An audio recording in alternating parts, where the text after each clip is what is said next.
নমস্কার বন্ধুরা, আপনাদের সবাইকে সিম্পল অ্যাস্ট্রোলজি চ্যানেলে স্বাগত জানাই। রাশিচক্রের দশম এবং আমাদের অন্যতম প্রিয় রাশি হল মকর রাশি। মকর রাশির অধিপতি হলেন শনি। শনিদেবের বীজ মন্ত্র হল ওম প্রাং প্রিং প্রং স শনিশ্চরায় নমঃ। মকর রাশির অন্তর্গত নক্ষত্রগুলি হল উত্তরসারা, শ্রবণা ও ধনিষ্ঠা। উত্তরসারা নক্ষত্রের অধিপতি হলেন রবি, শ্রবণা নক্ষত্রের অধিপতি হলেন চন্দ্র এবং ধনিষ্ঠা নক্ষত্রের অধিপতি হলেন মঙ্গল।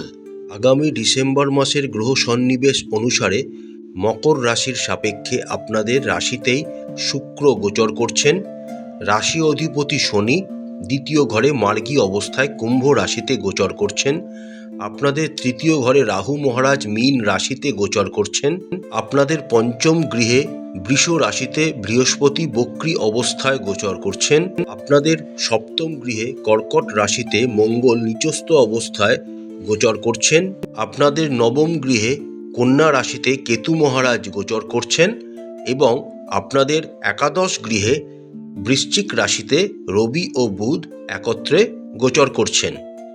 15ই ডিসেম্বর থেকে রবি ধনু রাশিতে আপনাদের দ্বাদশ গৃহে গোচর শুরু করবেন।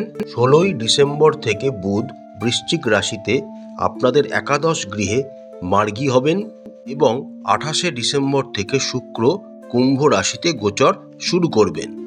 এবার আমরা দেখে নিই আগামী ডিসেম্বর মাসটিতে মকর রাশির জাতক জাতিকাদের জীবন কেমনভাবে কাটতে চলেছে।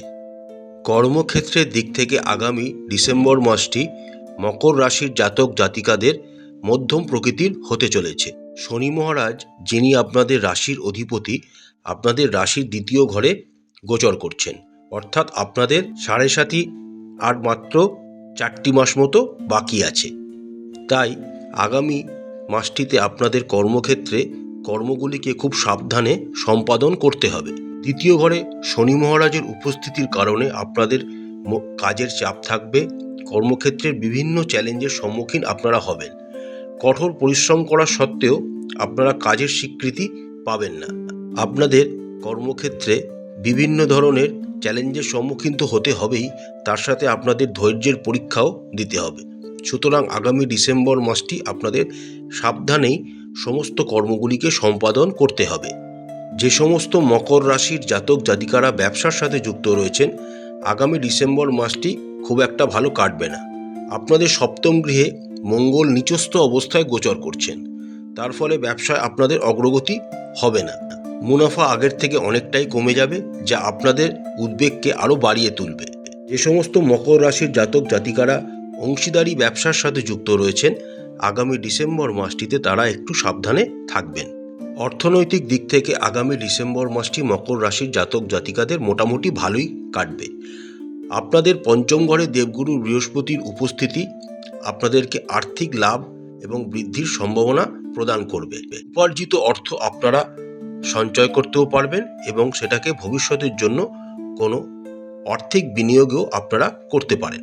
ব্যবসার ক্ষেত্রেও আপনারা মুনাফা অর্জন করতে পারবেন, কিন্তু তার জন্য ধৈর্য ধরতে হবে এবং প্রতিযোগী যারা আছে আপনাদের, তাদের সাথে কঠিন প্রতিযোগিতায় আপনাদের অবতীর্ণ হতে হবে, তবেই আপনারা মুনাফার মুখ দেখতে পাবেন। তবে অংশীদারি ব্যবসায় যারা যুক্ত রয়েছেন তারা সাবধানতা অবলম্বন করবেন। স্বাস্থ্যের দিক থেকে আগামী ডিসেম্বর মাসটি মকর রাশির জাতক জাতিকাদের খুব ভালো কাটতে চলেছে। আপনাদের রাশি অধিপতি শনি মহারাজ আপনাদের দ্বিতীয় গৃহে সক্ষেত্রস্থ অবস্থায় কুম্ভ রাশিতেই গোচর করছেন। তার সাথে সাথে দেবগুরু বৃহস্পতি আপনাদের পঞ্চম ঘরে গোচর করছেন। এই দুইটি গ্রহের অনুকূল অবস্থান স্বাস্থ্যের দিক থেকে আপনাদের সুন্দরভাবে বজায় রাখতে সহায়তা করবে। আপনাদের মন ও মানসিকতার বিকাশ ঘটবে এবং আপনারা আরও ইতিবাচক চিন্তাভাবনা নিয়ে জীবনকে দেখতে শুরু করবেন, যার সামগ্রিক প্রভাব আপনাদের স্বাস্থ্যের ওপর দেখা যাবে।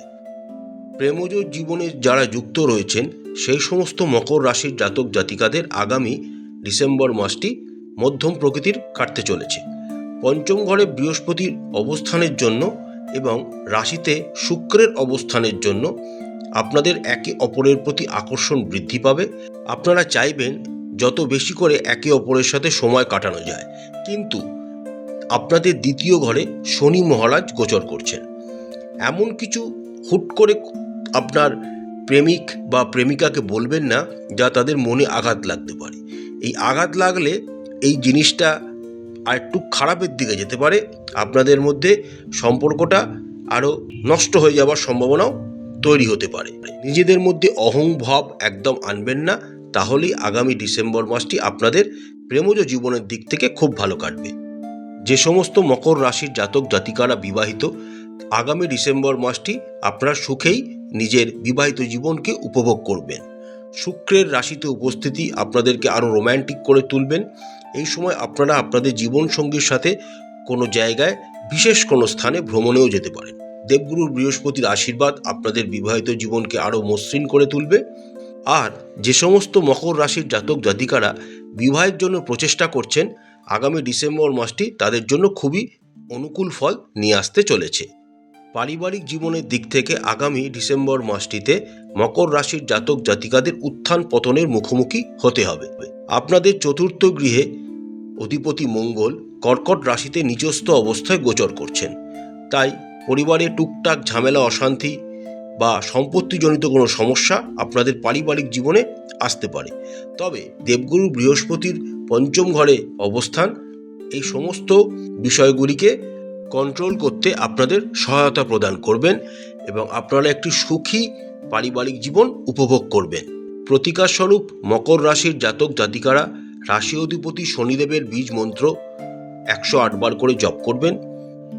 ভিডিও শুরুতেই স্ক্রিনে আমি রাশির অধিপতি শনিদেবের বীজ মন্ত্র দিয়ে দিয়েছি। এই বীজ মন্ত্র আপনারা যদি প্রত্যেক দিন পাঠ করতে পারেন তাহলে আপনাদের খুবই উপকার হবে। এছাড়া প্রত্যেক দিন রুদ্রাভিষেক করবেন, ওম নমঃ শিবায় মন্ত্রটি 21 বার করে জপ করবেন এবং যদি সম্ভব হয় প্রত্যেক শনিবার অক্ষম বা হ্যান্ডিক্যাপ পার্সনদের কিছু খাবার দান করবেন বা তাদের কোনো আর্থিক সাহায্য করবেন। আশা করছি বন্ধুরা আগামী ডিসেম্বর মাসটি মকর রাশির জাতক জাতিকাদের খুব ভালো কাটবে। মা তারা আপনাদের সবাইকার মঙ্গল করুন। আমাদের চ্যানেলটি ভালো লাগলে লাইক করবেন, শেয়ার করবেন, সাবস্ক্রাইব করবেন। নমস্কার।